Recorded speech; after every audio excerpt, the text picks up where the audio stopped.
জেনজিদের বিক্ষোভে উত্তাল পূর্ব আফ্রিকার দেশ মাদাগাস্কার। পরিস্থিতি শান্ত করতে দেশটির প্রেসিডেন্ট রাজোয়েলিনা সরকার ভেঙে দেওয়ার ঘোষণা দিয়েছেন।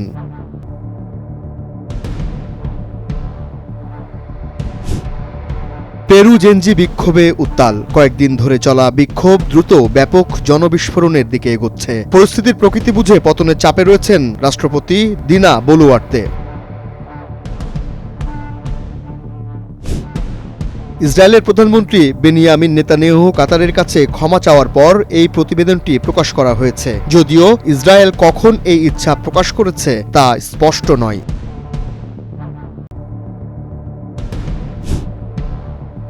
ফিলিস্তিনের অবরুদ্ধ গাজা উপত্যকায় ইসরায়েলি আগ্রাসন বন্ধে ২০ দফা প্রস্তাব প্রকাশ করেছেন যুক্তরাষ্ট্রের প্রেসিডেন্ট ডোনাল্ড ট্রাম্প।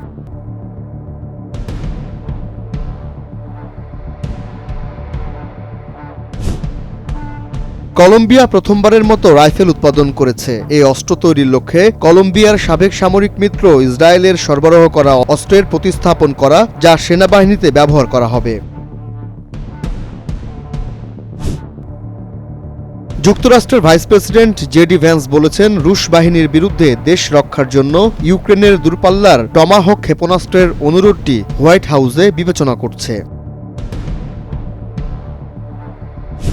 ২০১৭ সালে মিয়ানমারের রাখাইন রাজ্য থেকে রোহিঙ্গা জাতিগোষ্ঠীর লোকজনকে বিতাড়নের পর দেশটির সামরিক বাহিনী তাদের গ্রাম, মসজিদ, অবকাঠামো ধ্বংস করেছে। সেই সঙ্গে তারা রোহিঙ্গাদের বিস্তীর্ণ জমি দখল করে নেয়।